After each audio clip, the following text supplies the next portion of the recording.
الله الرحمن الرحيم فما أوتيتم من شيء فمتاع الحياة الدنيا وما عند الله خير وأبقى للذين آمنوا وعلى ربهم يتوكلون والذين يجتنبون كبائر الإثم والفواحش وإذا ما غضبوا هم يغفرون.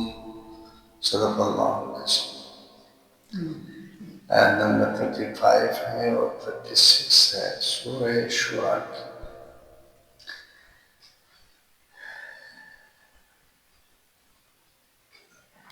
فواحش کہتے ہیں، فحش کی جمع ہے، بے حیائی کو کہتے ہیں. بے حیائی میں 3 چیزیں شامل ہوتی ہیں. بے حیائی میں 3 چیز، زنا ہے، لواطت ہے، اور مرد عورت کا اپنے سطر کا خیال نہ رکھنا بے حیائی میں داخل ہے. مرد کا سطر اس کے ناف سے لے کر گھٹنے تک ہے، اس کا ہر حال میں خیال رکھنا ضروری اور فرض ہے. عورت کا سطر اس کا پورا جسم ہے، چہرہ، ہتھیلیاں اور پاؤں، ٹخنوں سے نیچے جو حصے ہیں اس کے علاوہ پورے جسم کو چھپانا ضروری ہے. تو ستر عورت کے مسائل یہ شرم و حیا کے مسائل کہلاتے ہیں.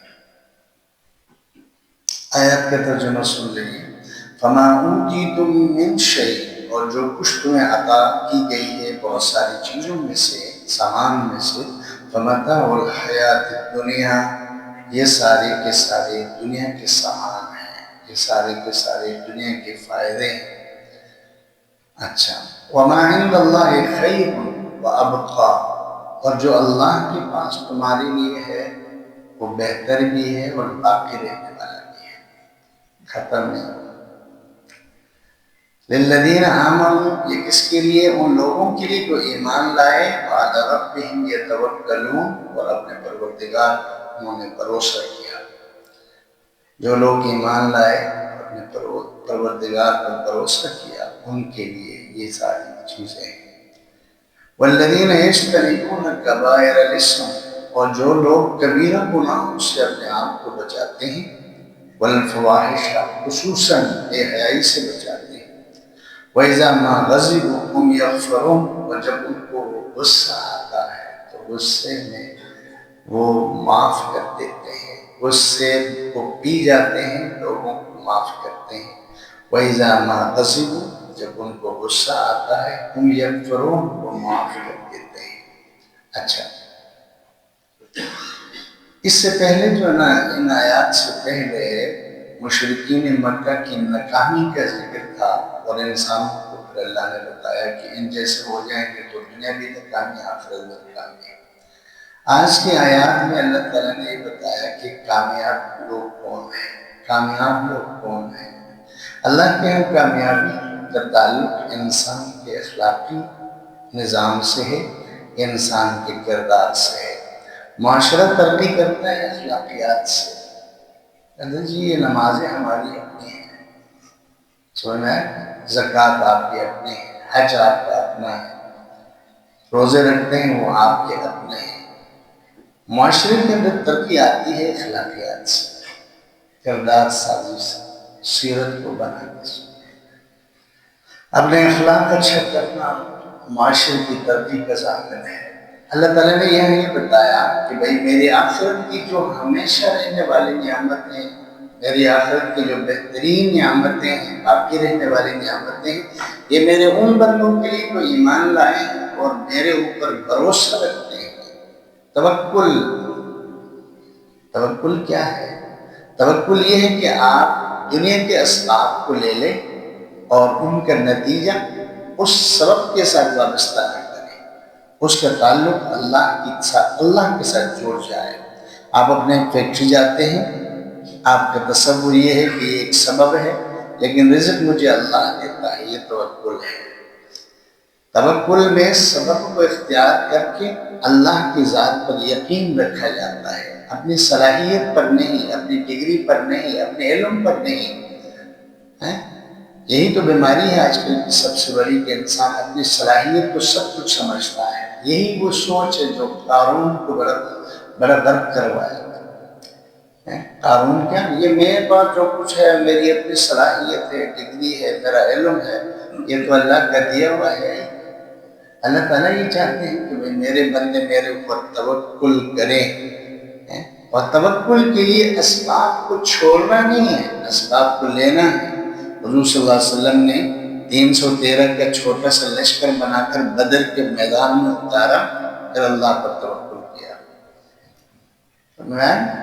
ورنہ آپ سے مدینہ منورہ میں بیٹھ سکتے تھے، اللہ جی وہ جو آ رہے ہیں 1000 کا لشکر، ان کو تباہ کرو. یہ اللہ کے نبی نے ایسا نہیں کیا. اللہ جی کر سکتے تھے.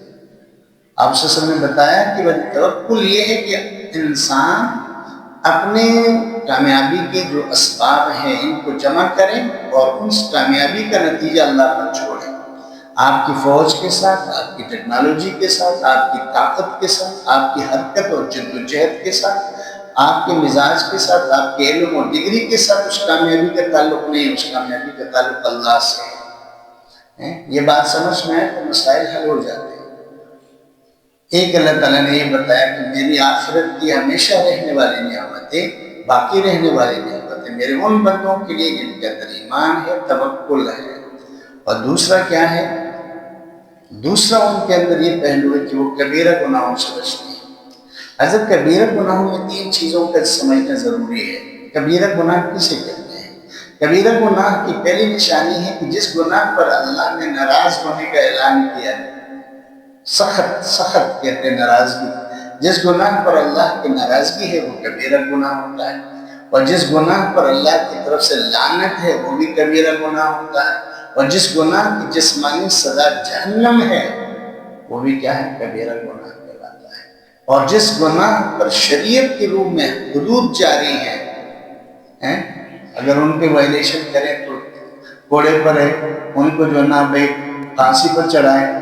اسی لیے قتل کا گناہ کبیرہ گناہ ہے، زنا کبیرہ گناہ ہے، چوری کبیرہ گناہ ہے، کسی کے مال کو جو نا غصب کرنا، کسی کو پٹاخہ ڈالنا، کسی پر ظلم و زیادتی کرنا، بے شرمی کے پروگرامات، یہ سارے کبیرہ گناہ ہیں جو انسان ان سے اپنے آپ کو بچاتا ہے، گناہوں سے اپنے آپ کو بچاتا ہے.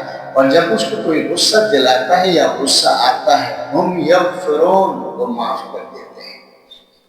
ایک دیہاتی بڑی خوبصورت سوال کرنے کے لیے آئے، کہنے کہ یا رسول اللہ کوئی ایک سوال، کوئی ایک نصیحت ایسی مجھے کر دیجئے جو میرے لیے بہت ہی بہترین ہو، جو میرے لیے بہت ہی فائدہ مند ہو. تو آپ صلی اللہ علیہ وسلم نے فرمایا کہ ایاک والغضب، اپنے آپ کو ہمیشہ غصے سے بچاتا ہے، غصہ نہیں کرتا. اچھا غصے کی وجہ سے بڑے مسائل پیدا ہو جاتے ہیں. وہ 5-10 منٹ کا غصہ انسان کو تباہ کر کے رکھ دیتا ہے. اندر کی صحت بھی آپ کی برباد ہو جاتی ہے، یہ آپ کو کوئی نہیں بتاتا. غصے کی وجہ سے آپ کی جسمانی صحت میں ایک تباہی آ جاتی ہے، انسان کی صحت برباد ہو جاتا ہے، اور اس کا باہر کا جو اثر ہے وہ اس سے زیادہ دگنا ہے. تو غصے سے اپنے آپ کو بچانا، اور اگر کسی پر غصہ آئے اس کو معاف کرنا، یہ حضور صلی اللہ علیہ وسلم کا اخلاق ہے. یہ قرآن کا بتایا ہوا ہے.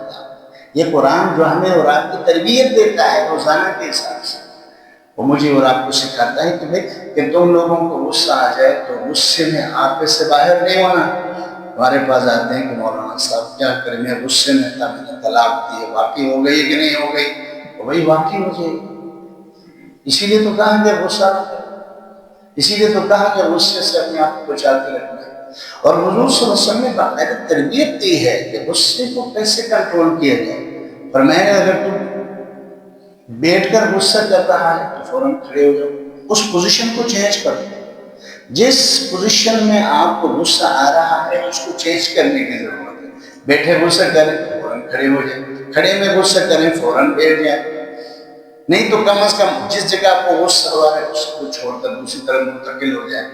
اگر آپ اسی طرح بیٹھے رہیں گے تو غصہ بڑھتا جائے گا. ایک طریقہ یہ حضور صلی اللہ علیہ وسلم نے حدیث میں بتایا. اور دوسرا غصے کی حالت میں اعوذ باللہ من الشیطان الرجیم کا ورد ضروری ہے. شیطان انسان کو غصہ دلاتا ہے اور اس غصے کے بعد انسان سے وہ کبیرہ گناہوں کی ایک لمبی لسٹ اس کو پکڑاتا ہے، سارا کر جاتا ہے، گالی بھی دیتا ہے، قتل بھی کرتا ہے، مارتا بھی ہے، دکڑتا بھی ہے، وہ آپے سے باہر ہے، طلاق بھی دے دیتا ہے، بچوں کو بھی مارتا ہے، بیوی پر بھی تشدد ہے۔ شیطان اس کو ایک لمبی فہرست پکڑا دیتا ہے، اس لمبی فہرست پر وہ اس غصے کی حالت میں سب پر عمل کرتا ہے۔ اسی لیے میرے اور آپ کے محبوب نبی حضرت محمد صلی اللہ تعالیٰ علیہ وآلہ وسلم پہ یہ خوبصورت اخلاق ہے کہ آپ کو اس طرح کی چیزوں پر غصہ نہیں آیا۔ عائشہ صدیقہ رضی اللہ تعالیٰ عنہ کی روایت ہے کہ اللہ کے نبی زندگی بھر کسی سے کوئی انتقام نہیں لیا اپنے ساتھ کی بنا۔ ابو لہب کے بچوں نے آپ کی بیٹیوں کو طلاق دیا، آپ سے سامنے جو نہ ہوئے ان سے انتقام نہیں لے، آپ کے دانت شہید ہوئے، آپ کو نقصان پہنچائے، لیکن آپ اپنے ذات کے لیے نہیں۔ فرمایا کرتے تھے، عائشہ نے بتایا کہ حضور صلی اللہ علیہ وسلم کو اس وقت بہت غصہ آتا تھا جب کوئی اللہ کے حدود کو توڑے، اللہ نے جن چیزوں سے منع کیا ان کو اگر کوئی اختیار کرتا تھا تو آپ سے غضبناک ہو جاتے کہ یہ نہیں ہونا چاہیے، یہ نہیں ہونا چاہیے۔ آپ صلی اللہ علیہ وسلم کو حدود کے توڑنے پر غصہ آتا تھا، لیکن اپنی ذات کے لیے کسی نے کوئی گالی دی، کسی نے برا بلا کہا، اللہ کے نبی نے کبھی اس پر انتقام نہیں دیا۔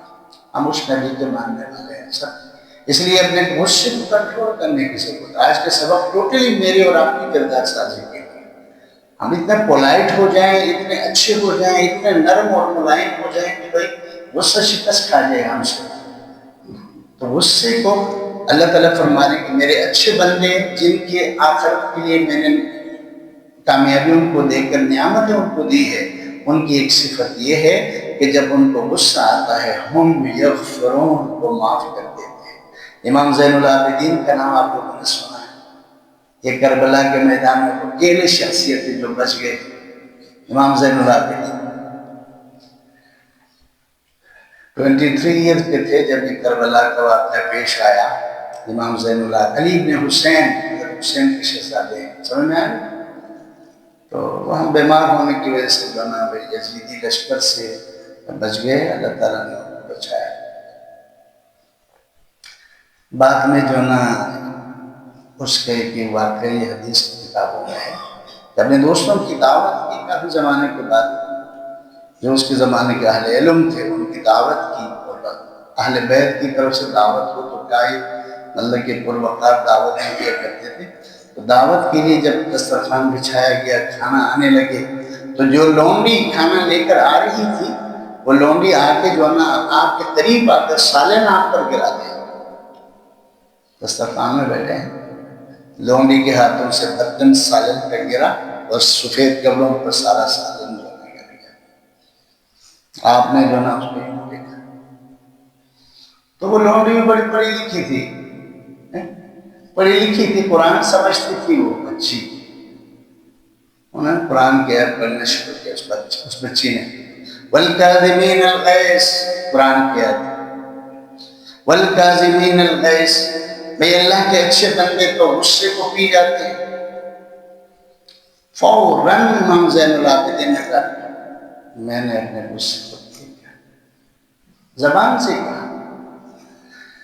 پھر جو نا بھائی اس لونڈی نے آیت کا دوسرا حصہ پڑھا، والعافین عن الناس، لوگوں کو معاف کر دیتے ہیں، مجھ سے غلطی ہوئی ہے، یہ تو قرآن ہے جو تیرے نانے پر نازل ہوا ہے، تیرے نانے کا قرآن ہے، غصے کو پی جا اور مجھے معاف کر دے۔ میں کہا چلو بھائی تجھے معاف کر دے۔ اس نے آیت کا تیسرا حصہ پڑھا، واللہ یحب المحسنین، اے امام زین العابدین، اللہ احسان کرنے والوں کو دوست بناتا ہے، غصہ کرنے والوں کو نہیں۔ یہ جب اس خاتون نے اس لڑکی نے پڑھا نا اس آیت کی تلاوت کی تو امام زین العابدین فوراً بولا کہنے لگے آج کے بعد تو میری لونڈی نے ہمیشہ ہمیشہ کے تجھے آزاد کر دیتا ہے۔ ایک لونڈی کی آزادی سب سے بڑا احسان ہے۔ تو آیت کے تینوں حصوں پر امام زین العابدین نے عمل کر کے دکھایا۔ یہ کیا ہے؟ یہ میرے اور آپ کے نبی کے اخلاق ہے۔ آج اس برداشت کے نہ ہونے کی وجہ سے معاشرے میں لڑائی، ظلم، زیادتی آسمان کو چھو دے ایسا شرم آتی ہے. ہم جس نبی کے ماننے والے ہیں اس نبی کے وہ خوبصورت اخلاق کدھر ہے یار. کہتے ہیں نا میں تو غلطی برداشت نہیں کرتا جی. اور بھئی غلطی کو برداشت کرنا دین ہے. آپ کو سمجھایا کیوں نہیں کسی نے؟ غلطی کو برداشت کرنا ہی پیغمبر کی سنت ہے. یہ کیا بات ہے غلطی کی برداشت نہیں کرتا؟ اگر اللہ ہماری غلطیوں کو برداشت نہیں کرے تو ہم بچ سکتے ہیں؟ نہیں. اسی لیے جو ہے نا غلطیاں انسانوں سے ہو جاتی ہیں, بیوی سے ہو جاتی ہیں, اولاد سے ہو جاتی ہیں, غلطیوں کو معاف کر دیا کریں. ملازمین سے ہو جائیں گے, ان کو احساس دلانے کے غلطیوں کو معاف کریں. آپ کی عزت بھی بڑھے گی, برکت بھی بڑھے گی, خوشی بھی ہوگی, صحت بھی بنے گی. اللہ تعالیٰ جو ہے نا وہ خوبصورت تعلیمات پر ہمیں عمل کی توفیق عطا فرمائے. وآخر دعوانا الحمدللہ رب العالمین. اللهم صل على محمد عبدك ورسولك وصل على المؤمنين والمؤمنات والمسلمين والمسلمات. سبحانك اللهم وبحمدك نشهد ان لا اله الا انت نستغفرك ونتوب اليك. ربنا اغفر لنا ذنوبنا وتب علينا واعف عنا وارحمنا يا ارحم الراحمين. وصلى الله تعالى